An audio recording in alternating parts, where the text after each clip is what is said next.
ये अस्सलाम वालेकुम ऑनलाइन वालों के लिए था। अच्छा जी, लेक्चर प्लीज़ लेक्चर 22 स्टार्ट करते हैं, कैफ 1 FR 1 का।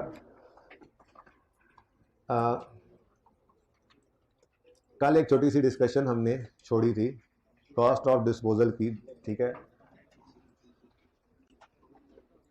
कॉस्ट ऑफ डिस्पोजल की डिस्कशन के लिए एक छोटी सी एग्जांपल अज्यूम करते हैं। वैसे तो मैंने ऊपर नोट किया हुआ है, वो आपको मैं बाद में नोट करवा देता हूँ, फिलहाल ज़रा देख लें। मिसाल के तौर पे हमारा एक एसेट है, उसकी कॉस्ट है 100 रुपया, ठीक है, और वो एसेट डेप्रीशिएट हो चुका है, यहाँ तो नहीं है, पता नहीं कहाँ पे नोट किया मैंने, अच्छा 45-70, ठीक है। अच्छा जी, एक एसेट है हमारा, उसकी कॉस्ट 100 रुपया है। प्लीज़ बेटा ये आगे चले जाया करे, कोई बात नहीं है।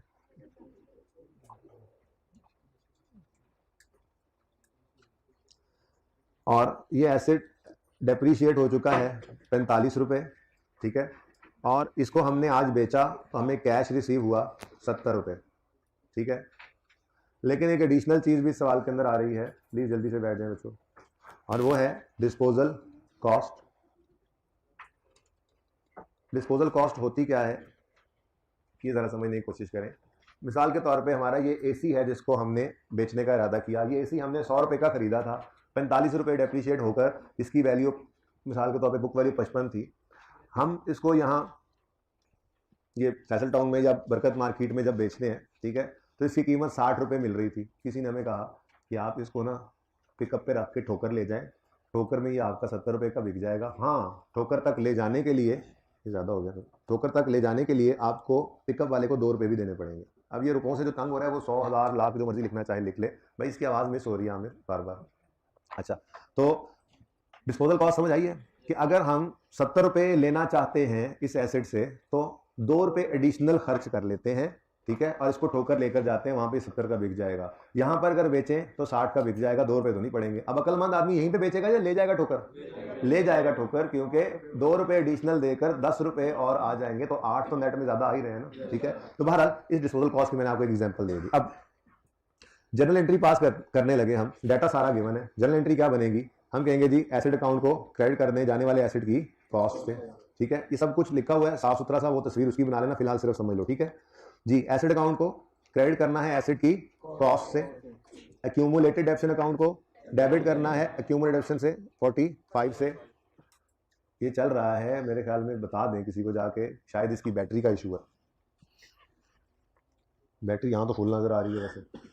अच्छा, तो बुला लेना आप इतनी देर में, क्योंकि ये सब डिस्टर्बेंस हुई होगी। यही वाला माइक उधर भी आवाज़ देता है ना, हाइब्रिड के अंदर यही वाला माइक देता है ना। आप लोगों को आवाज़ सही आ रही है भाई? नहीं सही आ रही है यार, प्रॉब्लम हो रही है उनको। पॉज कर दें यार इसको ज़रा। अच्छा जी, तो मैं कह रहा था कि एसेट अकाउंट को क्रेडिट किया एसेट की कॉस्ट से, और एक्यूमुलेशन उसको डेबिट कर दिया, ठीक है। गिवन थी, कैलकुलेट करनी नहीं पड़ी मुझे, सवाल के अंदर एग्जाम्पल बनाई अभी। कैश आ रहा है कितना? तो कैश डेबिट हुआ 70 से, तो गेन आ रहा है लॉस आ रहा है? गेन आ रहा है जी। प्रॉफिट एंड लॉस अकाउंट में बैलेंसिंग फिगर क्रेडिट साइड पर आ रही है। कितना गेन आ रहा है जी? कैलकुलेटर निकालो ना, अगर इतने टार्जन नहीं हो बैठे हो, क्यों नहीं कैलकुलेटर इस्तेमाल करते? क्या डेथ पड़ती है तुम्हें कैलकुलेटर इस्तेमाल करने में? ये भी मिस हो रहा है, इसका को हल निकाल लें भाई, मिस नहीं होनी चाहिए अमर भाई। अच्छा भाई, वो हाइब्रिड भाई जो बैठे हैं वो उमैर को बुला लें काइंडली। अच्छा जी, अब गेन ऑन डिस्पोजल आ गया जी 15 रुपए, ठीक है। लेकिन साथ ही साथ एक खर्चा हमारा हुआ पड़ा है, ये डिस्पोजल करने के लिए 2 रुपए का खर्चा भी हमें हुआ है, हमें पड़ा है, ठीक है। तो खर्चे की एंट्री क्या होती है? खर्चा डेबिट कैश क्रेडिट। खर्चे का नाम है डिस्पोजल कॉस्ट। डिस्पोजल कॉस्ट आपको नहीं तसल्ली होनी तो डिस्पोजल कॉस्ट एक्सपेंस कह लें इसको। डिस्पोजल कॉस्ट एक्सपेंस डेबिट और कैश क्रेडिट 2 रुपए से, ठीक है। नोट ना करें, तस्वीर बना लीजिएगा, मैंने एंड पे आपके लिए साफ सुथरा सा लिखा हुआ है, ठीक है। अब आप आ गए, अब नहीं मिस होगा ये ऐसे ही होता है। अच्छा जी, अगर प्रॉफिट एंड लॉस अकाउंट के एक्सट्रैक्ट्स बनाए हम, तो गेन ऑन डिस्पोजल कितना आएगा? हुआ है मिस बीच में, अब हो रहा है मिस जी। गेन ऑन डिस्पोजल कितना आएगा? 15 रुपए, ठीक है। और अच्छा, इसके ऊपर वैसे जरूरत तो नहीं है गेन ऑन डिस्पोजल के ऊपर अदर इनकम लिखने की, लेकिन चलो मैं लिख देता हूं, ठीक है। वैसे मैंने लिखा हुआ है ऊपर, जहां पे आपने नोट करना है वहां पे लिखा हुआ है। ये gain on disposal other income में चला जाएगा, बोलो।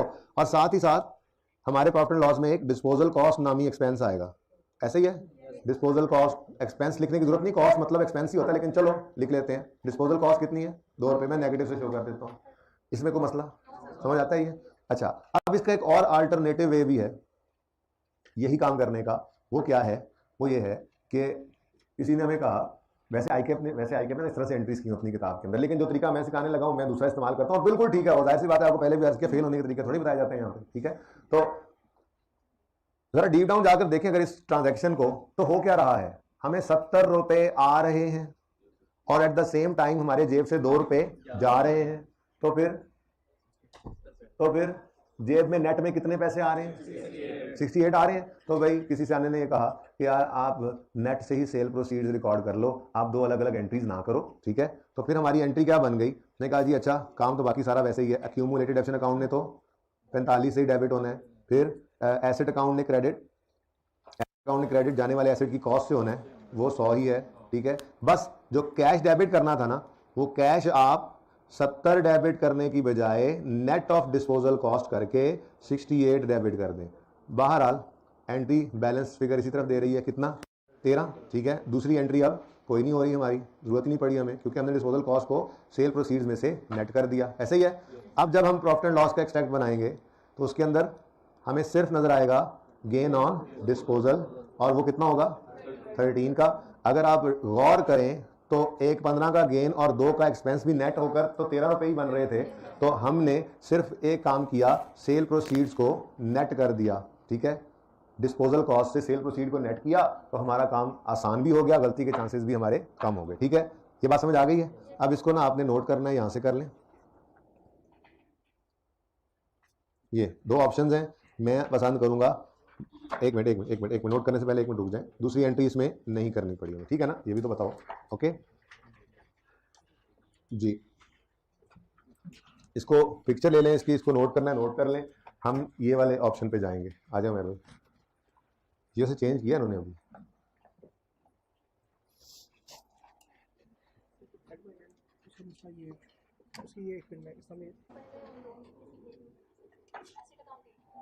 नहीं, डिस्पोजल ही होता है एक्सचेंज वाला भी।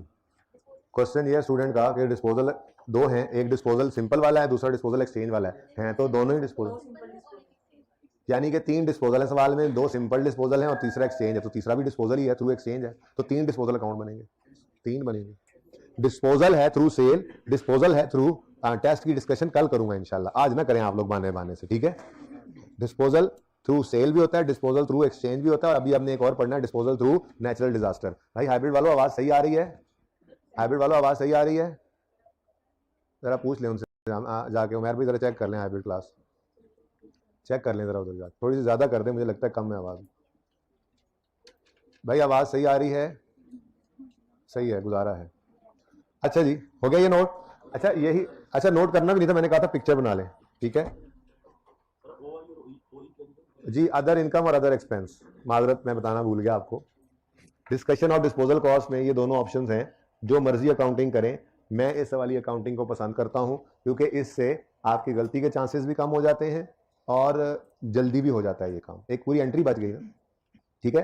अच्छा, अब हमने अपने कल वाले सवाल के अंदर यही वाला ट्रीटमेंट किया था, मैंने इसको एक्सप्लेन नहीं किया था, आज एक्सप्लेन भी हो गया।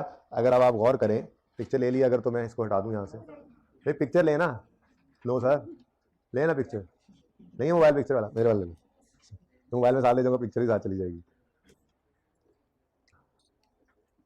अच्छा जी, अपना क्वेश्चन ओपन करें। क्वेश्चन के अंदर गालिबन एडजस्टमेंट नंबर 2 थी, जिसमें वो सिंपल डिस्पोजल था और साथ डिस्पोजल कॉस्ट भी आ रही थी।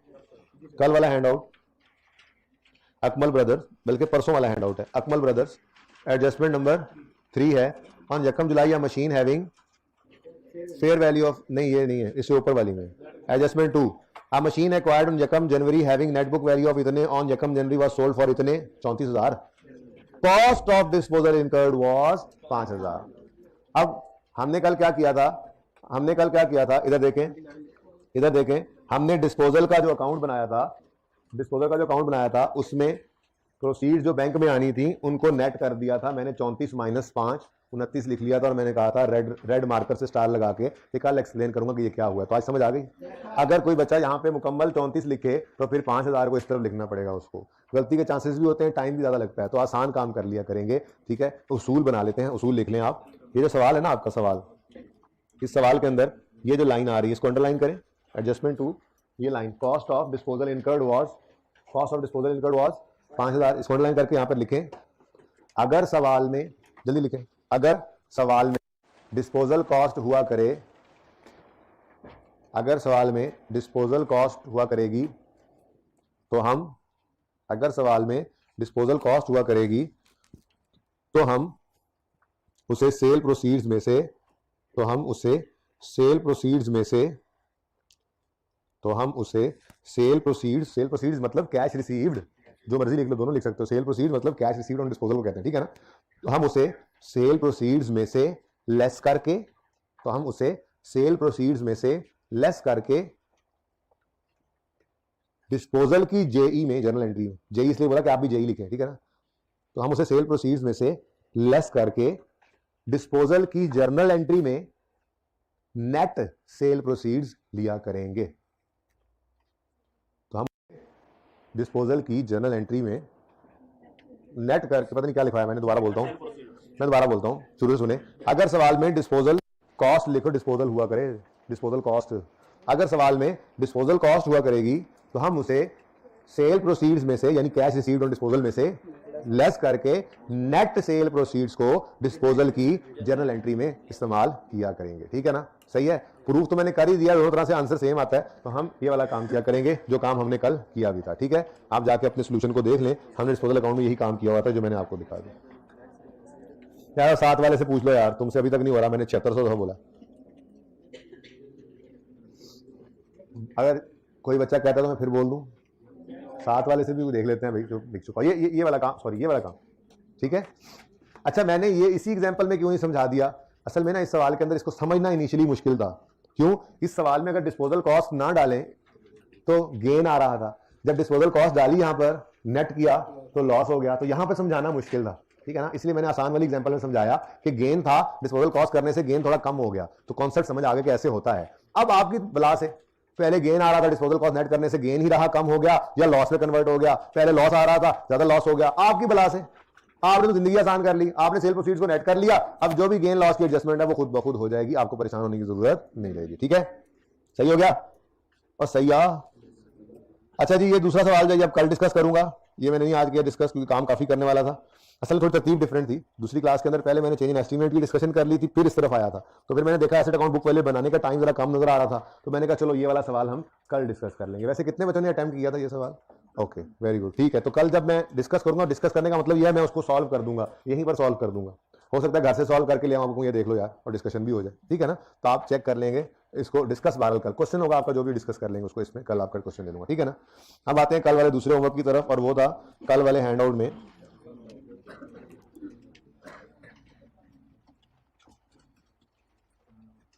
अच्छा जी, ये तो हमने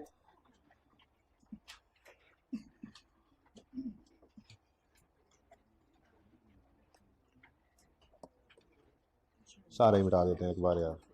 बस ये आपको पता होना चाहिए कि मैंने आज 2 सवाल इसमें से करवाए हैं, 1 और 3, 2, 4 और 5 होमवर्क में चले गए हैं, ठीक है। क्योंकि बड़े आराम सुकून से सिखाया है, सब कुछ समझाया है, और वो आसान हो गया ना काम, तो फिर आपकी तरफ थोड़ा सा कोड में दोबारा बॉल बैंक किया कि यार चलो कुछ कर रहा हो, यहाँ पे तो मैं सॉल्व कर दूं तो क्या फर्क पड़ेगा। अच्छा जी, शुरू करते हैं जी। लेकिन ये सवाल शुरू करने से पहले थोड़ी सी डिस्कशन कर लें, आपस में ना डिस्कशन करें, मैं डिस्कशन करता हूँ आप लोगों के साथ, आप सिर्फ सुन लें प्लीज, ठीक है। आपस में ना बातें करें, फीमेल स्टूडेंट्स भी आपस में ना बातें किया करें, आप लोग भी क्लास में होते हैं जब कहा जाता है। अच्छा,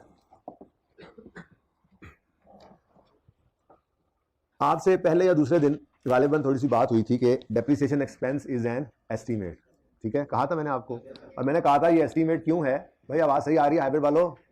अच्छा, एस्टीमेट ये एस्टीमेट क्यों है? क्योंकि इस फार्मूला के अंदर इस्तेमाल होने वाली बहुत सारी चीज़ें जो हैं वो एस्टीमेटेड होती हैं। जैसे जैसे जैसे कॉस्ट है, कॉस्ट भी एस्टीमेट होता है। बस एक ही चीज़ होती है जो एब्सोल्यूट एक्चुअल होती है, जाहिर है चीज़ खरीदी है तो पैसे देकर खरीदी है, वो एस्टीमेट नहीं होता, ठीक है। लेकिन बाकी सारी चीज़ें इसमें एस्टीमेट है, जैसे रेजुअल वैल्यू बताया हुआ है, लेकिन दोबारा सुन लो एक बार, ठीक है ना। ये बात हो गई थी लेकिन दोबारा सुनो, क्योंकि अब हम इसकी अकाउंटिंग आज सीख रहे हैं। उस दिन पहले दूसरे दिन ऐसे जनरल बात हुई थी, आज उसकी अकाउंटिंग सीख रहे हैं, ठीक है ना। रेजुअल वैल्यू हमने अंदाजा लगाया था, वो दो बंदों की मिसाल दी थी, ठीक है ना, कि एक ने एसेट जो है स्टार्ट ऑफ द लाइफ दोनों ने सोचा 10-10 साल चलेगा, एक ने एसेट साफ सुथरा इस्तेमाल किया तो दूसरे साल के एंड से लग रहा है अभी भी 10 साल और ही चल जाएगा, इसमें जो टस से मस नहीं हुआ, और दूसरे का एसेट 2 साल बाद देखने का पता लग रहा है कि नहीं ये तो 5-6 साल ही चलेगा। आ गया भाई सामने फिर आज एग्जाम्पल वाला, ठीक है ना। तो रेजुअल वैल्यू एक एस्टीमेट था, लाइफ के स्टार्ट पे हमने लगाया था, और ये एस्टीमेट ड्यूरिंग लाइफ चेंज हो सकता है। एस्टीमेट अंदाजा जो है, अंदाजा है तो बदल सकता है, ठीक है।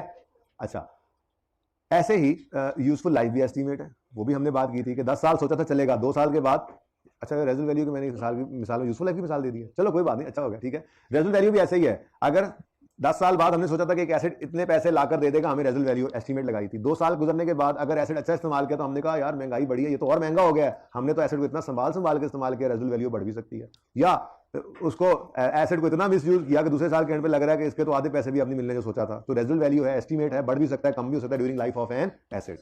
और इंपॉर्टेंट बात जो शायद उस दिन डिस्कस नहीं हुई थी जब ये पहली बार बात हुई थी, वो है डेप्रिसिएशन मेथड भी एक एस्टीमेट है, मे भी हो भी गई हो, ठीक है। 2 क्लास है ना, कभी कभी भूल जाता हूँ, किसी एक में होगी तो फिर मैं कंप्लीटनेस इंश्योर करने के लिए दोबारा कर देता हूँ बात, ठीक है।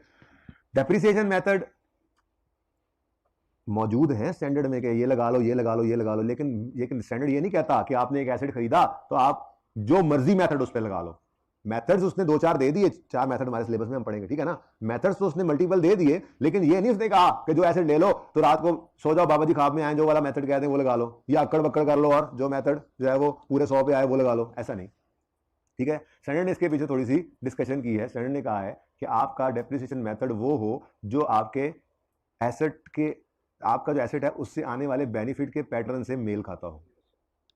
यानी मिसाल के तौर पे आपने एक बिल्डिंग ली, बिल्डिंग एक ऐसा एसेट है, इसकी नेचर ऐसी है कि इससे हर साल बराबर फायदा आ सकता है, ये एसेट हर साल बराबर फायदा देने के लिए तैयार है। ये बिल्डिंग है, इसमें ये कमरे अगर यहीं रहे, मजीद कमरे ना बढ़ाए जाएं तो हर साल जो है ये सेम नंबर ऑफ स्टूडेंट्स को अकोमोडेट करने के लिए तैयार है। ये थोड़ा ही है कि हर आने वाले दिन के साथ जो है इसकी कैपेसिटी कम होती जाएगी, नहीं, बिल्डिंग की नेचर ही ऐसी होती है कि ये ऐसा एसेट है कि हर साल फायदा इसने बराबर देना है। आप ले ना लें पूरा फायदा, लेकिन हर साल बराबर फायदा देने के लिए तैयार है, अहलियत रखता है।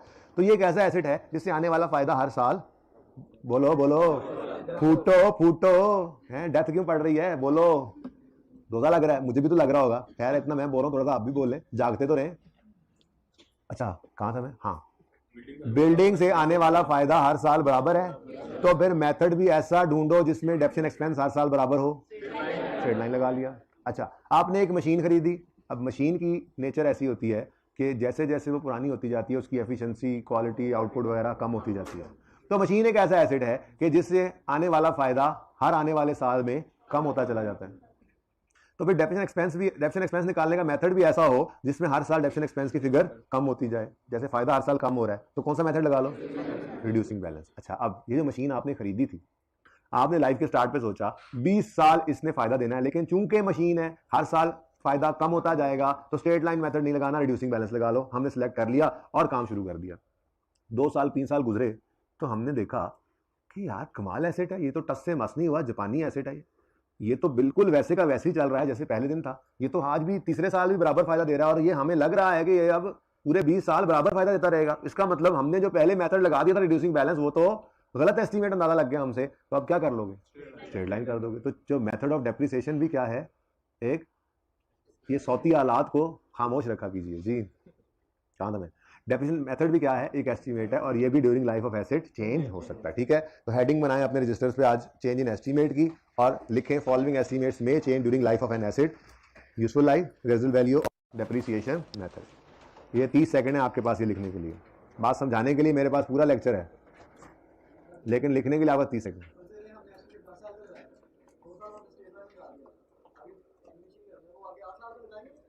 देखते हैं ना, अभी सवाल करेंगे।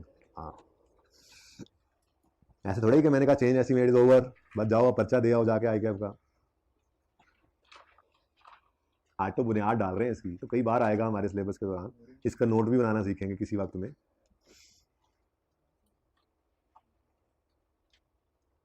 नहीं 30 सेकंड तो हो गए, 30 और ले लें, जल्दी करें, बस इससे ज़्यादा नहीं होंगे। और मैं क्वेश्चन नंबर 1 की तरफ अब मूव करने लगूँ।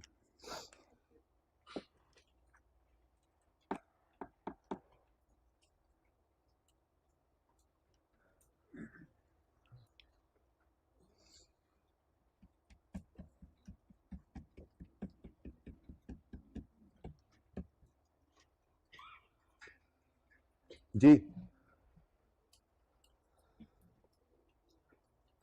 ये कल वाला हैंडआउट है लेक्चर 21 का, आज हमारा लेक्चर 22 है। पहले हमने अकमल ब्रदर्स के अंदर एक एडजस्टमेंट ही डिस्कस किया अभी तक तो, ठीक है। अब चेंज इन एस्टीमेट के क्वेश्चंस करते हैं जी। नंबर 1 क्वेश्चन है मिस्टर, ये कल मैंने आपको ऐसे ही बस करके भेज दिया था, लेकिन नहीं ये बस छोड़े, ये बिल्कुल नए सिरे से आज सवाल करते हैं हम, ठीक है। कंप्लीट क्वेश्चन करेंगे सारी बातों को तफसील से उसके अंदर डिस्कस करते हुए, ठीक है। Mister Umar purchase an asset costing 20,000 on यकम जनवरी 12, लाइफ इज 10 साल एंड रेजल वैल्यू इज 2000। यकम जनवरी 10 को सॉरी यकम जनवरी 12 को लाइफ कितनी है 10 साल। अब हमने इसको डेप्रिशिएट करना शुरू कर देना है। ये 12 के साल डेप्रिशिएट हुआ, 31 दिसंबर 12 पे डेप्रिशिएट हुआ, 31 दिसंबर 13 पे डेप्रिशिएट हुआ, और फिर 14 के साल के पहले ही दिन क्या हो गया, एक चेंज आ गया एस्टीमेट में। 2 साल गुजरे थे, हमने एसेट को देखा और एसेट को देखकर हमने कहा ले भाई 8 साल मजीद चलने वाला ये एसेट, इस एसेट में इन तिलों में तेल 8 साल वाला कोई नहीं है, ठीक है। ये तो अब मैक्सिमम 6 साल ही चल सकेगा। तो टोटल लाइफ 10 साल अज्यूम की थी ना, उस हिसाब से 2 साल गुजरने के बाद रिमेनिंग 8 होनी चाहिए थी, लेकिन ये क्या कह रहा है 6 रह गई है। अब एस्टीमेट था चेंज हो गया, बोलो तो कोई बात नहीं है, अकाउंटिंग कर लेते हैं। अब ये तो सीखना है, तो 2 साल तो पुराने वाली अकाउंटिंग करेंगे और तीसरे साल चेंज इन एस्टीमेट की अकाउंटिंग सीख लेते हैं। रिक्वायर्ड है सौती आलात को भाई खामोश रखा कीजिए प्लीज। सौती आलात calculate depreciation expense for the year ended 31 दिसंबर 12, 13, 14, हम 15 भी करेंगे, ठीक है। ओके तो क्वेश्चन नंबर 1 में कर रहा हूं लेक्चर 21 वाला, ठीक है। अच्छा जी, किस दिन एसेट खरीदा था? यकम जनवरी 2012 पे। 12 पे हमने खरीदा था, पता नहीं आपने 14 में कब खरीद लिया जी। कॉस्ट क्या थी इस एसेट की? 20,000।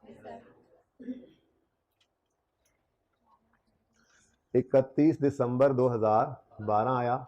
डेप्रिसिएशन मेथड के बारे में सवाल खामोश है। अगर सवाल खामोश है तो कौन सा मेथड लगाएंगे? स्ट्रेट लाइन लगाते हैं खामोशी केस में, ठीक है। तो क्या फॉर्मूला लगेगा? फॉर्मूला क्या लगता है?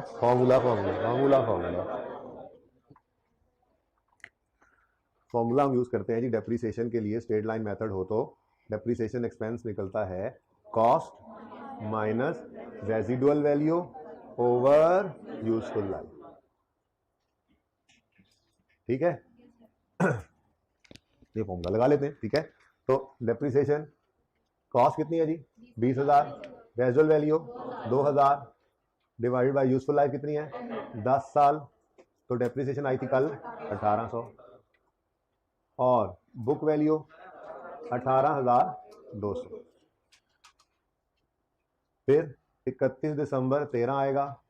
स्ट्रेट लाइन मेथड जो है, स्ट्रेट लाइन की तो खुसूसियत ही क्या है? हर साल डेप्शन ने बराबर आना है, या दूसरी बात हर साल फॉर्मूला सेम रिपीट होना है। तो मैं सेम फॉर्मूला दोबारा पर्चे में आपने नहीं लिखना, लेकिन मैं चूंकि सिखा रहा हूं ना कुछ आज फिर, ठीक है, तो मैं लिख रहा हूं दोबारा फॉर्मूला। तो डेप्रिसिएशन के लिए सेम यही फॉर्मूला जी, cost minus residual value over useful life. 10 साल, ये 10 साल ईयर्स, ठीक है ना, 10 ईयर्स, ओके। तो आपकी अगेन डेप्रिसिएशन, चूंकि स्ट्रेट लाइन मेथड है, डेप्रिसिएशन में तो सेम ही आना है। कितनी आ जाएगी? 1800, ठीक है जी, 1800। आमिर किधर है? अपना वकास किधर है? वकास या आमिर? मुझे मैसेज कर दें कि मार्कर यार रिफिल करने को ये। अच्छा जी, बुक वैल्यू 16,400। किस दिन की बुक वैल्यू है ये? 31 दिसंबर 13 कह लें या यकम जनवरी 14 कह लें। ये डिस्पोजल नहीं हो रहा, लेकिन वैसे जरा हमारे साल में कुछ चेंज आ रही है तो इसलिए मैंने ये लिख दिया यहाँ पे। अच्छा जी, अब हम जब डेप्रिसिएशन कैलकुलेट करेंगे तो वो तो होगा 31 दिसंबर 14 का दिन ना, ठीक है। लेकिन जो डेप्रिसिएशन के लिए लाइफ कैलकुलेट करेंगे वो यकम जनवरी 14 पे खड़े होकर करेंगे। ये कोई पहली बार नहीं कर रहे। इधर देखो, लाइफ कितनी थी इस दिन एस्टीमेट लगाया? लाइफ कितनी है? 10 साल। इस साल के एंड पर आए तो क्या डिवाइड बाय 9 किया था? क्यों? क्योंकि इस साल की डेप्रिसिएशन लेनी थी ना, तो ये साल कैंसिल डिवाइड किया, ठीक है ना। ऐसे ही 2 साल गुजर गए, तो 31 दिसंबर 13 की शाम को 2 गुजर चुके हैं, ठीक है। तो यकम जनवरी 14 को कह लें 2 गुजर चुके हैं, तो अब जब डेप्रिसिएशन करनी है तो डेप्रिसिएशन कैलकुलेट तो 31/14 पे आकर करनी है, लेकिन रिमेनिंग लाइफ जो दे रहा है वो तो इस दिन खड़े होकर ही कैलकुलेट कर रहे हैं ना। ठीक है, ये बात बिल्कुल उसी तरह से जैसे पहले साल में था। अच्छा, अब मामला ये है कि हमारा जो डेप्रिसिएशन का फॉर्मूला है वो ये वाला नहीं चल सकता। उसकी वजह क्या है? उसकी वजह ये दे दे मार्कर, ये भी दे दे जल्दी से, पहले एक भर लें। उसकी वजह मैं मिसाल के तौर पे आपको ऑप्शंस देता हूं। ठीक है, ऑप्शंस ये है,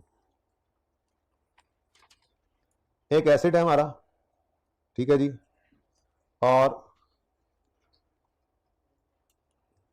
उस एसेट की कॉस्ट कितनी है, ये ऐसी एग्जांपल है, कोई सवाल से ताल्लुक नहीं है।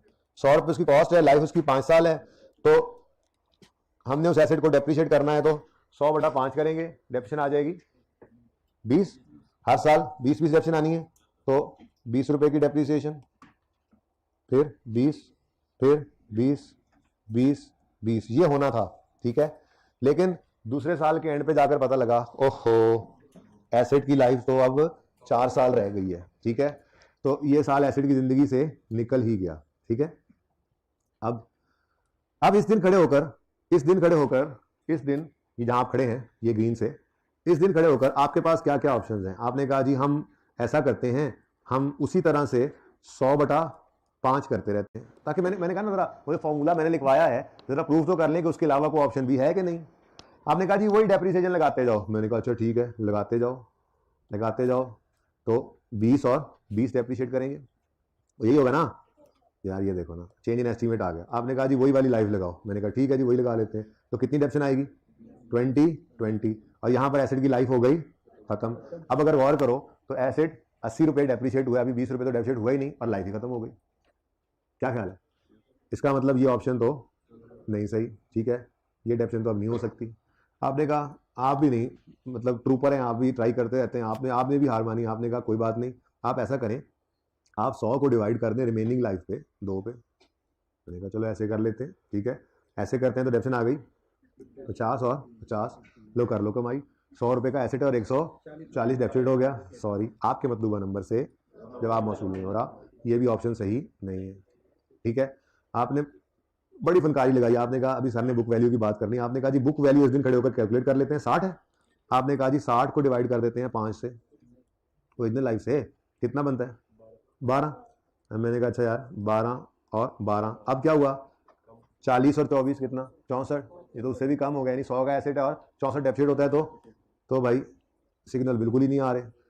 तो ले दे करना फिर वो जो फॉर्मूला मैंने लिखवाया था ना कल, जो भी दोबारा लिखवाने लगा हूँ, बस यही एक ऑप्शन बच जाता है। ठीक है, और वो ऑप्शन ये है कि date of change in estimate जो है उस दिन खड़े होकर आप बुक वैल्यू निकालो और उसी दिन खड़े होकर रिमेनिंग लाइफ निकालो, और रिमेनिंग ईयर्स के ऊपर डेप्रिसिएशन लगाओगे आप book value at the date of change in estimate divide by remaining life से। करके देखते हैं।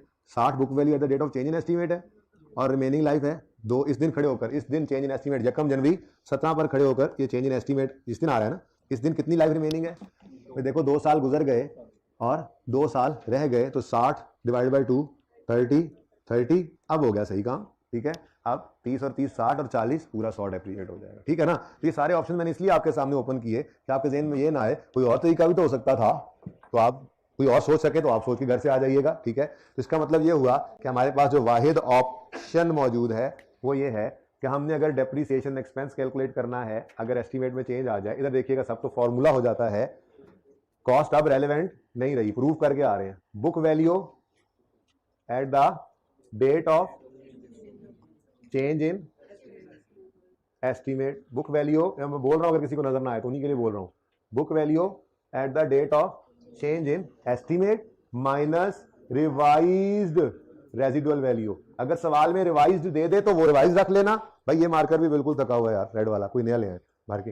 अगर रिवाइज हो जाए बुक वैल्यू तो रिवाइज लेना, अगर ना हो तो मतलब पुराने वाली को ही लेकर चलते रहना, मतलब उसके अंदर कोई चेंज नहीं आया होगा। Divided by remaining useful life, divided by remaining useful life. ठीक है जी, ये हमारी डेप्रिसिएशन एक्सपेंस का फॉर्मूला है। ठीक है, सही है।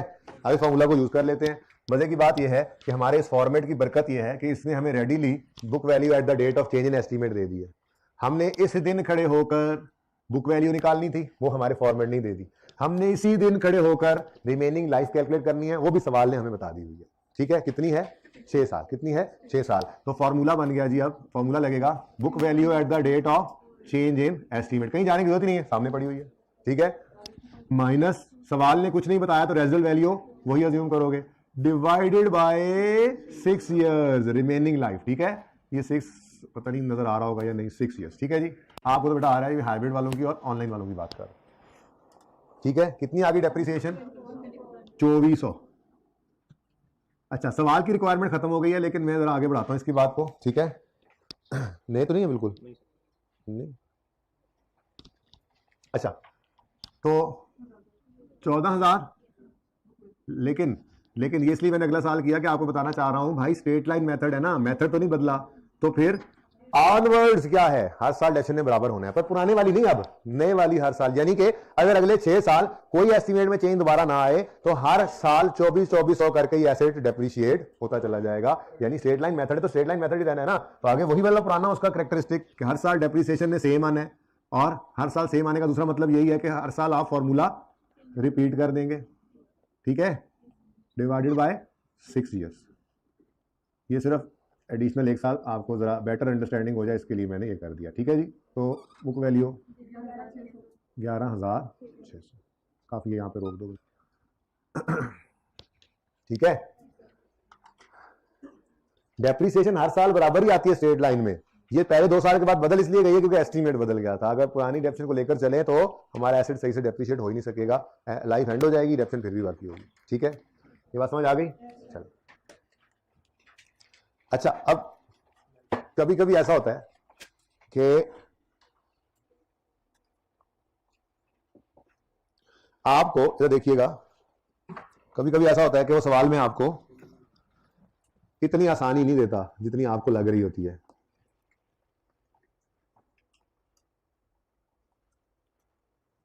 जी, सवाल में उसने कह दिया ऑन यकम जनवरी 14 it is estimated that it's total life is 8 years। जी, मतलब 2 साल गुजरने के बाद वो कह रहा है जी, पहली बात तो ये पहले स्टार्ट में क्या कहा, जिसकी लाइफ 10 साल है, 2 साल गुजरने के बाद कह रहा है जी तीसरे साल के पहले खड़े होकर नहीं, इसकी टोटल लाइफ कितनी है? 8 साल। यानी यूं बंदा कहता है ना, यार ये जब खरीदा था तो हमारा अंदाजा था कि ये टोटल 10 साल चलेगा, लेकिन आज 2 साल गुजरने के बाद हम कह रहे हैं जी हमारा अंदाजा है कि अब ये टोटल 8 साल ही चल सकता है। बात वही नहीं है, अगर सवाल में टोटल लाइफ देगा तो रिमेनिंग लाइफ हमें खुद निकालनी पड़ेगी। ठीक है, कितने बच्चों ने ये सवाल घर पे अटेम्प्ट किए थे? हाँ, आई वाज एक्सपेक्ट, कितने बच्चों ने? फ्रॉड लगाते हो, पिछली क्लास में तो कख नहीं किया। चले जी, हाँ मुझे पता है, एक आध दिन आप आगे, एक आध दिन वो ऐसे ही चल रहा है। ठीक है भाई, अगर सवाल में टोटल लाइफ दे दे तो हमें रिमेनिंग लाइफ खुद निकालनी पड़ती है। ठीक है, ये 8 से डिवाइड नहीं कर सकते, ये वही सवाल है, 2 तरीके से बात हुई है। यकम जनवरी 14 पर कहता है रिमेनिंग लाइफ 6 साल है, इसी को इस तरह से भी कहा जा सकता है, यकम जनवरी 14 पर खड़े होकर कह दे कि जी अब टोटल लाइफ 8 साल है, तो टोटल 8 साल है जिसमें से 2 गुजर चुके हैं, रिमेनिंग फिर भी 6 साल ही है। तो इसका मतलब अगर सवाल के अंदर वही मतलब है, फिर वही जी, अगर सवाल के अंदर टोटल 10 नहीं है ना बेटा, टोटल 10 नहीं, कौन टोटल 10 कह रहा है? टोटल कैसे 10 है भाई? वो कह रहा है टोटल ही 8 रह गई है, टोटल 10 थी यकम जनवरी 12 को, 2 साल गुजरने के बाद कह रहा है टोटल लाइफ ही 8 साल है अब, जिसमें से 2 गुजर चुके हैं, तो रिमेनिंग ही आपको चाहिए, 8 नहीं ले सकते आप। ठीक है, तो अगर लिखें यहां पे, अगर सवाल में ऐसे लिखें यहां पर, अगर सवाल में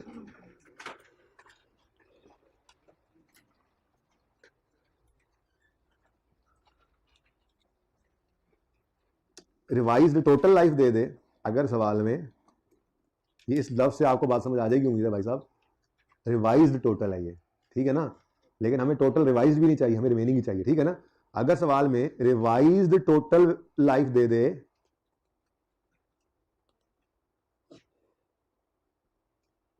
अगर सवाल में रिवाइज टोटल लाइफ दे दे तो हमें लिखो ऐसे, revise total life minus life passed till estimate change करके रिमेनिंग लाइफ खुद निकालनी पड़ेगी। अगर सवाल में रिवाइज्ड टोटल लाइफ दे दे तो हमें revised total life minus life past till estimated change करके रिमेनिंग लाइफ खुद निकालनी पड़ेगी। तीसरी बार फिर सुनो, अगर सवाल में पता है क्या, जो सुनता सही है ना वो लिख भी सही लेता है। तो जब एक बार मैं बोलूंगा तो पूरा ध्यान से सुनो, वो वहां तक लिख लो, फिर दोबारा बोलूँ तो रही हुई बात है वो भी सुन लो, ठीक है जी। अगर सवाल में रिवाइज्ड रिमेनिंग लाइफ की बजाय क्या दे दे, टोटल लाइफ दे दे, तो हमें रिवाइज टोटल लाइफ में से life past till change in estimate date करके रिमेनिंग लाइफ खुद निकालनी पड़ती है, ठीक है, खुद निकालनी पड़ेगी। ओके, इसका मतलब आपको यहाँ क्या करना पड़ेगा, सवाल के अंदर 8 - 2 करके 6 निकालेंगे और फिर सवाल करेंगे, ठीक है ना। तो ज़्यादा पसंद आएगा को वैसे यही है, ऐसे करके दे देता है, पता होना चाहिए आपको, ठीक है। सेकंड क्वेश्चन पढ़ें जो होमवर्क के अंदर है।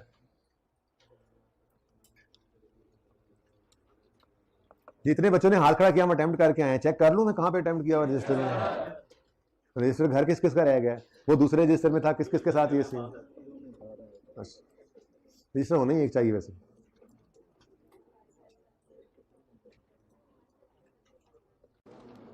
आपकी बुक फाइनल मराहिल में वॉल्यूम 1 पहुंच चुका है, इंशाल्लाह होपफुली कल तक प्रिंटिंग में शायद चला जाएगा, और जी अगले वीक के अंदर इंशाल्लाह होपफुली आपको मिल जाए। लेकिन प्रिंटिंग में जाने के बाद मैं कंफर्म कर सकता हूँ वो कितने दिनों में कहेंगे, ठीक है। वॉल्यूम 1 होगा, 6 चैप्टर्स होंगे उसमें, 5 चैप्टर्स वॉल्यूम 2 में करेंगे। ये मुश्किल से बस यही चेक हो सके, गलतियाँ होती हैं छोटी मोटी पिछले सेशन के अंदर, कोई नए पेपर अटैम्प्ट जो होती है वो इंक्लूड करनी होती है, कोई नई एग्जाम्पल प्लस माइनस बंदा कर देता है बीच में, पुरानी एग्जाम्पल उड़ा दी जाती है, कोई नई ऐड कर दी जाती है, तो टाइम लग रहा होता है, इसलिए वो 6 चैप्टर्स ही होंगे, 5 चैप्टर्स फिर वॉल्यूम 2 के अंदर। भाई यकम जनवरी 15 पे एसेट 90,000 का था, रेजल वैल्यू 10,000 थी, लाइफ 16 साल थी, और यकम जनवरी 18 it is estimated that total life is 10 साल and resale value is 5,000।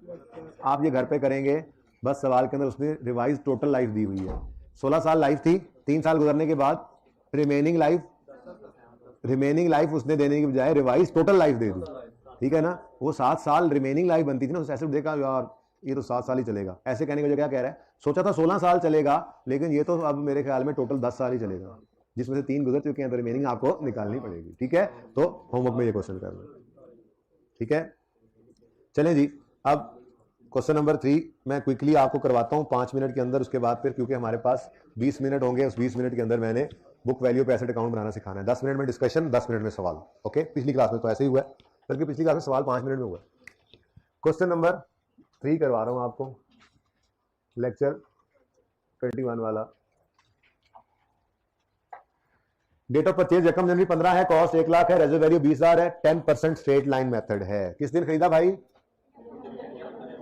15, cost है 1 लाख, 31 दिसंबर 15 पर डेप्रीशिएट करना था, तो cost minus reserve value into rate, answer 8,000, ठीक है।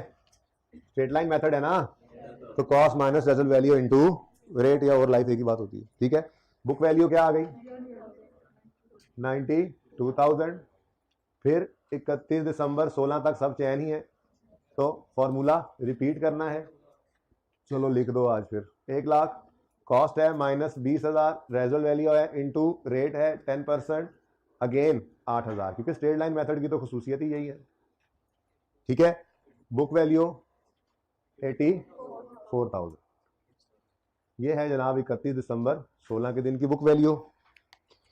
आगे कहता है, ओहो ये सवाल पढ़ लेते हैं ना, आप पता लगे, तो मैंने पिछले सवाल पढ़ा, पिछली क्लास पढ़ा वो सवाल, इसलिए मुझे पता है 2 साल बाद चेंज एस्टीमेट आ रहा है, ठीक है। ऑन यकम जनवरी 17 डेप्रीसिएशन मेथड इज चेंज, तो इस दिन की हमें बुक वैल्यू चाहिए, तो ये बुक वैल्यू अवेलेबल है हमारे पास, ठीक है। अच्छा क्या कह रहा है जी, मेथड चेंज होकर WDV हो गया with a new rate of, ये ना असल में शीट के अंदर एरर आ गया था, तो क्वेश्चन मार्क लगा रह गया, लिखना भूल गया था मैं रेट, ठीक है। ऐसा नहीं है, ये मिस किया हुआ है, आपने निकालना था, ठीक है। तो अगर स्ट्रेट लाइन मेथड से हम रिड्यूसिंग बैलेंस मेथड पे आए हैं, तो इधर देखें, तो 31 दिसंबर 2017 पर जब डेप्रीसिएशन कैलकुलेट करनी है, तो पहली बात कॉस्ट अब नहीं लेनी बल्कि WDV लेनी है, यानी 84,000, ठीक है। और माइनस रेजल वैल्यू करेंगे, वो नहीं करना, इनटू करना है रेट, और वो रेट ही हमारे पास कोई नहीं है, ठीक है। तो रिड्यूसिंग बैलेंस मेथड के अंदर रेट निकालना पड़े तो फॉर्मूला याद है, 1 minus nth root S over C, याद है। इसमें n क्या होता था, n होता था यूजफुल लाइफ, ठीक है। एस होता था रेजिडुअल वैल्यू, हाँ वो कर लेते हैं ठीक है, और सी जो है वो कॉस्ट होता था कि जी 100 से क्या है मल्टीप्लाई करना है जी, कर लेंगे जी ये लें, ठीक है। अच्छा मेरा मकसद नहीं था सबको बताना। अच्छा अब यही फॉर्मूला लगेगा ना, ये फॉर्मूला नहीं लग सकता, एज इट इज नहीं लग सकता, थोड़ी सी अल्ट्रेशन के साथ लग सकता है। भाई देखें ये है ओरिजिनल यूजफुल लाइफ, ये क्या है जी ओरिजिनल यूजफुल लाइफ, ठीक है। अब एसेट की लाइफ के स्टार्ट पे जब आप पहली बार रेट निकालने चलते हैं तो उस वक्त ये फॉर्मूला लग सकता है, क्योंकि उस दिन आपके पास कॉस्ट होती है, उस दिन आपके पास ओरिजिनल रेजल वैल्यू होती है, उस दिन आपके पास ओरिजिनल यूजफुल लाइफ होती है। लेकिन ये लाइफ का स्टार्ट नहीं है, ये दरमियान में एक दिन आकर ऐसे ही एस्टीमेट में चेंज आ गया, तो इस फॉर्मूला को थोड़ा सा चेंज करना पड़ेगा। एक तो यूजफुल लाइफ जो है ये रिमेनिंग यूजफुल लाइफ अब होगी, क्योंकि चेंज इन एस्टीमेट के दिन हम ये रिमेनिंग लाइफ ही लेते हैं ना, ठीक है। और चेंज इन एस्टीमेट के दिन हमें कॉस्ट की बजाय बुक वैल्यू लेनी पड़ती है, book value at the date of change in estimate, ठीक है, और सही है।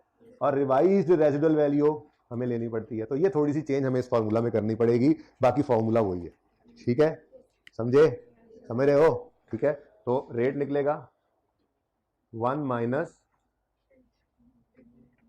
nth root S residual value, residual value revise हुई है, there is no change in residual value, कहता है जी ये 20,000 ही है, और WDV at the date of change in estimate कितना है जी 84,000, ठीक है। अब मसला सिर्फ एक है, रिमेनिंग लाइफ का कहीं से पता नहीं चल रहा, क्यों, 2 साल गुजरने का तो मुझे पता है कि 2 साल गुजर चुके हैं, लेकिन स्टार्ट लाइफ के स्टार्ट पर इस एसेट की ओरिजिनल लाइफ कितनी थी, अगर वो पता होगी तो उसमें से माइनस करके रिमेनिंग लाइफ निकालेंगे ना, क्या ख्याल है।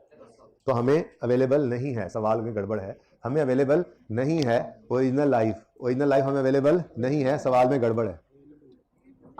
बेटा स्ट्रेट लाइन मेथड में दूसरे दिन जो आपको पढ़ा रहा था मैं accounting fix asset and depreciation की, तो उस दिन मैंने आपको सिखाया था conversion of life into rate and rate into life.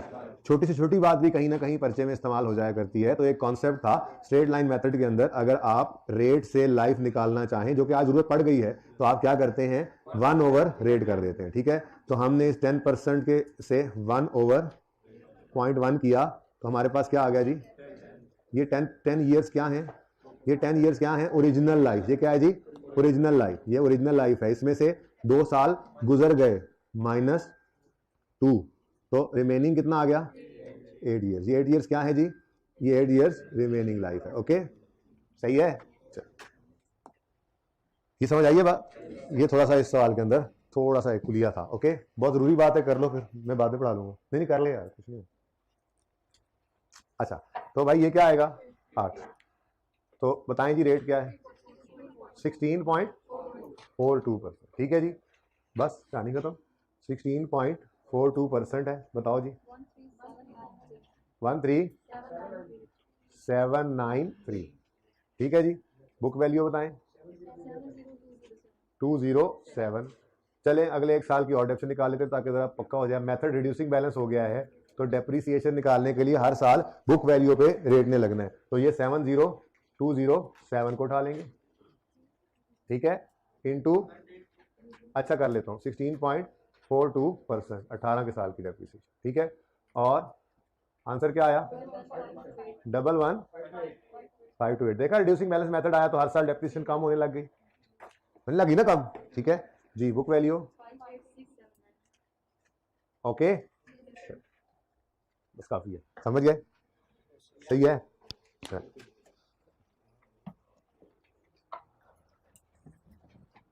जी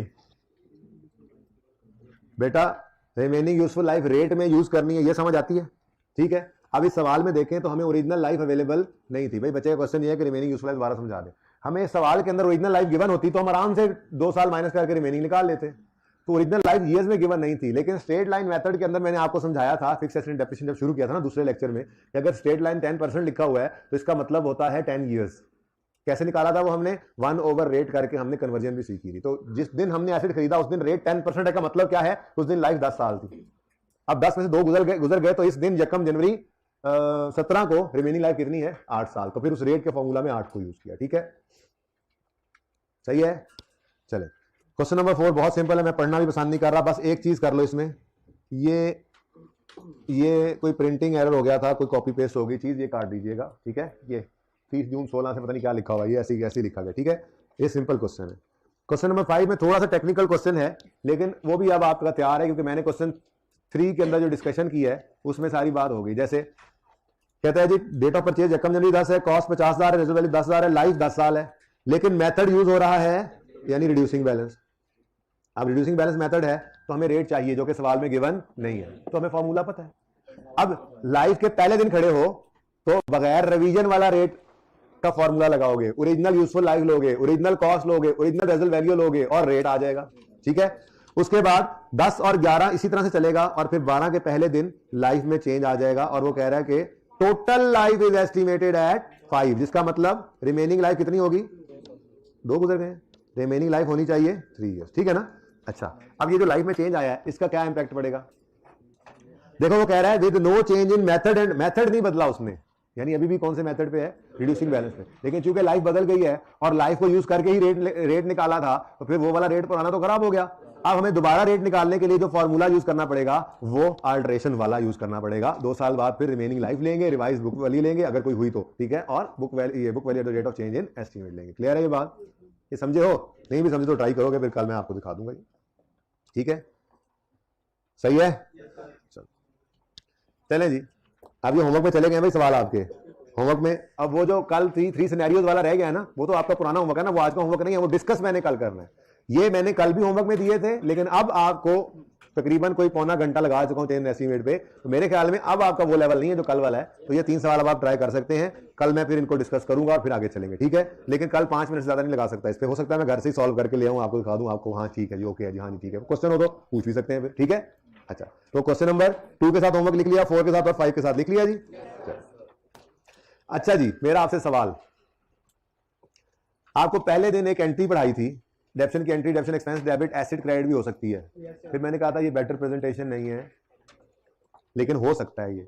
फिर दूसरे लेक्चर में हमने एक कासिम वाला सवाल किया था, आपको याद होगा, 90 रुपए का एसिड था और उसकी यूजफुल लाइफ 3 साल थी। कहो तो सवाल दिखा दूं, दिखा देता हूं भाई, दिखा देता हूं। ठीक है, ये mister Kasim purchase an asset for 90 on यकम जनवरी, लाइफ इज 3 इयर्स, और हमने बैलेंस शीट बनाई थी 3 साल की, लेकिन मैंने साथ में अकाउंट्स भी बना दिए थे। कुछ याददाश्त वापस आई? अच्छा जी, आ गई वापस, चलो शुक्र है। अच्छा जी, चलो, तो उस दिन अगर आपने गौर किया हो तो एसेट अकाउंट, जब एसेट अकाउंट में ही डेप्शन की एंट्री पड़ती है तो अकेला एसेट का अकाउंट बन रहा होता था जिसमें डेप्शन की एंट्री पड़ रही होती थी और वही asset account book value show कर रहा होता था। उसको कहते हैं एसेट अकाउंट को प्रिपेयर करना बुक वैल्यू पे। ठीक है, अब मैं आपको ना 1 बाय 1 फर्क बताता जाता हूं। ठीक है, आपने नोट नहीं करना क्योंकि इस तरफ नोट हुआ बड़ा सारा, वो आप तस्वीर खींच लेना। ठीक है, अच्छा, सबसे पहली बात, 2 बातें किया करेंगे, एसेट अकाउंट एट कॉस्ट बन रहा है, ठीक है, और फिर asset account at book value के लिए क्या हो जाएगा। ठीक है, बुक वैल्यू से मैं मतलब आप 1 बाय 1 देखते जाते हैं। ठीक है, सबसे पहली बात, एसेट खरीदने की एंट्री आपने, एसेट खरीदने की एंट्री आपने क्या सीख रखी है, ये बुक वैल्यू वाले की ना एंट्री हम ग्रीन से कर लेंगे। ठीक है, ये ग्रीन तो बहुत मिलता जुलता है, रेड से कर लेते हैं। अच्छा जी, हाँ जी, एडिशन, एसेट खरीदने की एंट्री क्या थी, एसेट डेबिट कैश क्रेडिट। अच्छा जी, अगर एसेट अकाउंट बुक वैल्यू बन रहा तो एंट्री क्या होगी, यही एंट्री होगी, कोई चेंज नहीं होगा, एसेट डेबिट कैश क्रेडिट, इसमें कोई चेंज नहीं था। ठीक है, कोई मसला और, ये हमने एडिशन की बात कर ली। ठीक है, अच्छा, कुछ भी नोट नहीं करना, सब लिखा हुआ है। सेकंड, डेप्रिसिएशन एक्सपेंस की एंट्री आप क्या किया करते थे, एसेट अकाउंट कॉस्ट बना था, depreciation expense debit accumulated depreciation credit. अगर आप एसेट अकाउंट को बुक वैल्यू बनाएंगे तो इस एंट्री में क्या चेंज आएगा, कॉन्फिडेंस से बोलो, क्या होगा, गलत होगा, कॉन्फिडेंस से बोलो। मैंने आपको कहा था कि एसेट अकाउंट में ही डेप्रिसिएशन की एंट्री कर दोगे तो एक्यूमुलेटेड डेप्रिसिएशन का वजूद ही खत्म हो जाएगा, हालांकि वो बेटर प्रेजेंटेशन है। क्यों, किसी भी दिन खड़े होकर एसेट की लाइफ में आप बता सकते हैं एसेट इतने का खरीदा था और इतनी लाइफ लूज कर चुका है, जबकि बुक वैल्यू पे एसेट अकाउंट बन रहा हो तो आप ये नहीं बता सकते कितने का आया था, कितनी वैल्यू लूज कर चुका। ठीक है, लेकिन बहरहाल ये एक मेथड तो है ही, अगर एसेट अकाउंट बुक वैल्यू बन रहा हो तो डेप्रिसिएशन की एंट्री बन जाती है, डेप्रिसिएशन एक्सपेंस डेबिट एसेट को ही क्रेडिट कर दिया जाता है, दोनों में डिफरेंस आ गया। ठीक है, अच्छा, फिर हमने बात की डिस्पोजल की। डिस्पोजल की जर्नल एंट्री हमने क्या सीखी हुई है, accumulated डेप्शन debit, cash debit, asset credit. Step 1, asset को क्रेडिट करेंगे, एसेट की जाने वाले एसेट की कॉस्ट से। स्टेप 2, एक्यूमुलेशन को डेबिट करेंगे इसकी एक्यूमुलेटेड डेप्शन से। स्टेप 3, रिकॉर्ड करेंगे कैश को। Step 4, profit and loss balancing debit side पे रखो, लॉस आ जाएगा। ठीक है। अच्छा, अगर एसेट अकाउंट कॉस्ट से बन रहा है तो ये एंट्री हमें, अब तो हम मास्टर हो गए इसमें, ये तो आती है हमें, ठीक है। अगर एसेट अकाउंट बुक वैल्यू पे बन रहा हो तो क्या चेंज आएगी? देखें, जब डेप्रिसिएशन की एंट्री कभी जिंदगी में ये होनी नहीं, depreciation expense debit accumulated credit, तो इसका मतलब इस अकाउंट का तो वजूद ही नहीं होगा।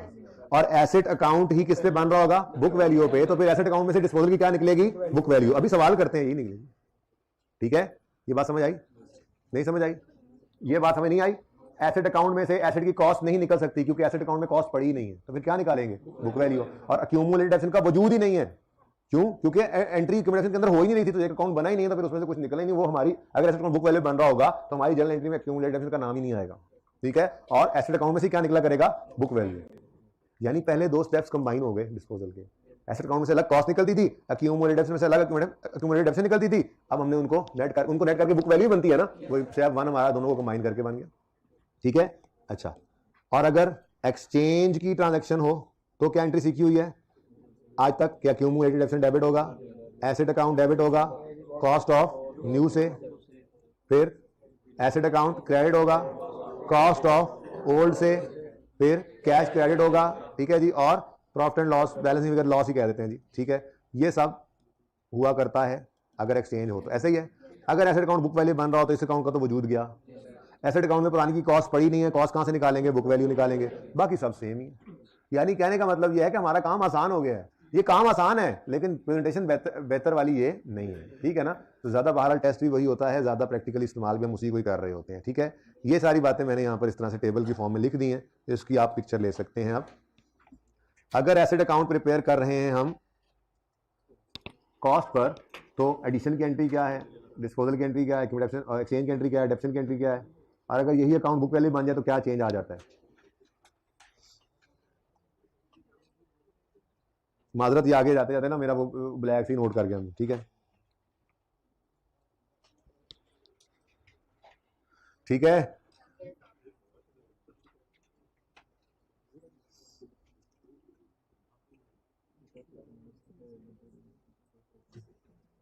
ये बातें सारी मैंने कर दी हैं, बस उसको नोट इस तरह से किया हुआ है यहाँ पे, ठीक है।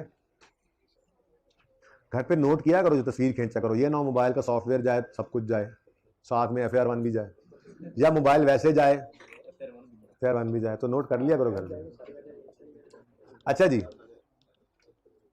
डिस्पोजल के अकाउंट में क्या चेंज आती है? सिंपल डिस्पोजल में हमारा डिस्पोजल का अकाउंट ऐसे बनता था, एसेट अकाउंट से कॉस्ट आती थी, एक्यूमुलेशन आती थी, कैश और प्रॉफिट एंड लॉस बैलेंसिंग। अगर एसेट अकाउंट बुक वैल्यू बन रहा है तो ये अकाउंट होगा नहीं, और एसेट अकाउंट में से क्या आया करेगा? बुक वैल्यू ही इधर आया करेगी। और सिंपल सी बात है भाई, अभी सवाल करके देखते हैं। एक्सचेंज के केस के अंदर बस कहने का मकसद ये है कि एक अकाउंट जो सिरे से उड़ गया तो हमारी जिंदगी आसान होगी उल्टा, ठीक है ना। दो स्टेप्स मिलकर एक बन गए, एक अकाउंट बनाना ही नहीं पड़ रहा, ठीक है। ये घर पे ना इसको ऐसे ही नोट कर लेना ज्यादा बेहतर हो जाता है, जरा अच्छा है। एक क्विक रिवीजन है, वैसे इसकी भी जरूरत नहीं पड़ेगी आपको, काम ही इतना आसान है। अभी एक सवाल मैं करूंगा, दो आपके होमवर्क में। अच्छा,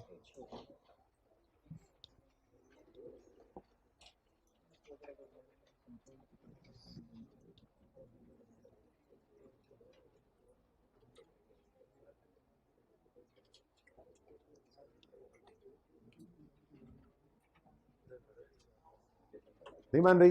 अच्छा सॉरी,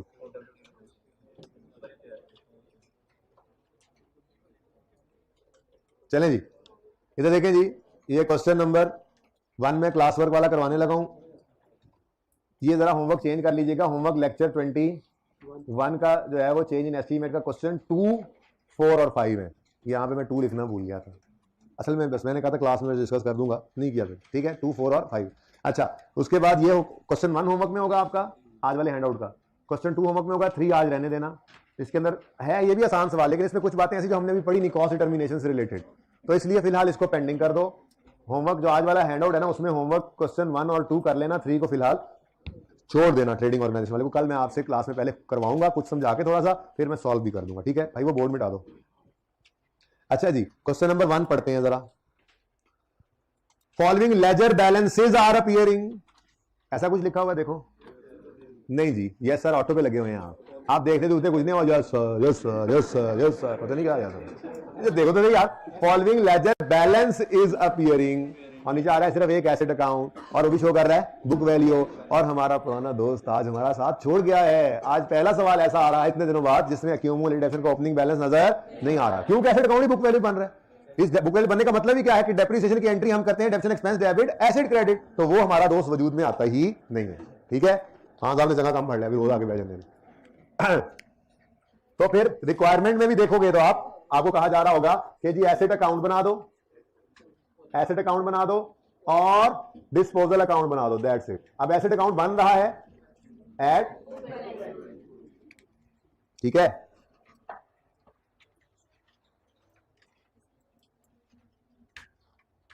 ले जी रुपीज इन थाउजेंड में करूंगा, 5 मिनट में करना है सवाल मैंने। तो ओके, इधर भी लिख लेना रुपीज इन थाउजेंड। अच्छा हाँ भाई, यकम जनवरी 12 ओपनिंग 2,02,000 एसेट अकाउंट में आए। यकम जनवरी 12 ब्रॉड डाउन 200, और ये जगह देख के आंखों से आंसू निकल गए। नहीं निकले, पहला दिन ऐसा है, यहाँ पे वो हमारा दोस्त है ही नहीं जो ये समझता था कि मेरे बगैर निजाम चल नहीं सकता, उसके जाने के बाद भी निजाम चलेगा, उससे अच्छा चलेगा। इंसान की सोच होती है ये, ठीक है ना। ऐसे ही इस लेजर की भी सोच थी, गया चला गया, चलेगा निजाम, फिर भी चलता रहेगा जी। आगे एडिशन कॉस्टिंग नवे टुक प्लेस ऑन यकम मार्च 12, एंट्री बोले एसेट डेबिट कैश क्रेडिट यकम मार्च 12, एंट्री तो बदलनी नहीं थी, याद है। एसेट अकाउंट डेबिट, और एसेट अकाउंट ने एडिशन तो डेबिट कॉस्ट पे ही होना है ना, ये ना समझना बुक वैल्यू पे। पहले दिन कॉस्ट, इसलिए पहले साल में डेबिशन रेट लगता है तो कॉस्ट पे लग रहा होता है। पहले दिन कहां से लाए बुक वैल्यू भाई, कॉस्ट ही बुक वैल्यू है। जिस दिन खरीदा उस दिन वही उसकी कॉस्ट है, वही उसकी बुक वैल्यू है, एडिशन तो इसी पे आएगा। ठीक है, next and asset costing 50 first April 10 is disposal है on 30 June 12 for 20,000 only. Rate of depreciation is 20% reducing balance.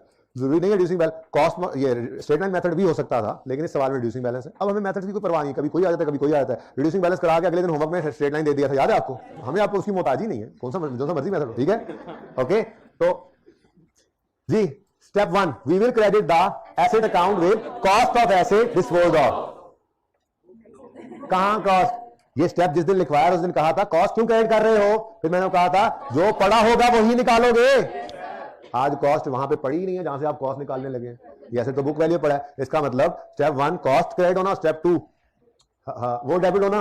इनको नेट करके बुक वैल्यू को आज हमने क्रेडिट करना है। तो फिर आज मुझे ये जगह खाली रखूंगा मैं, वैसे ही मेरा दिल ही नहीं कर रहा वहां कुछ लिखूं। वर्किंग 1 जो है आज अक्यूमुलेटेड डेबिशन ऑफ डिस्पोजल नहीं निकाल रहा मैं, आज मैं बुक वैल्यू ऑफ बीवी ऑफ डिस्पोजल,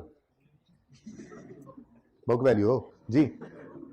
यकम अप्रैल 2010 1/4/10 कितनी कॉस्ट थी इसकी 50।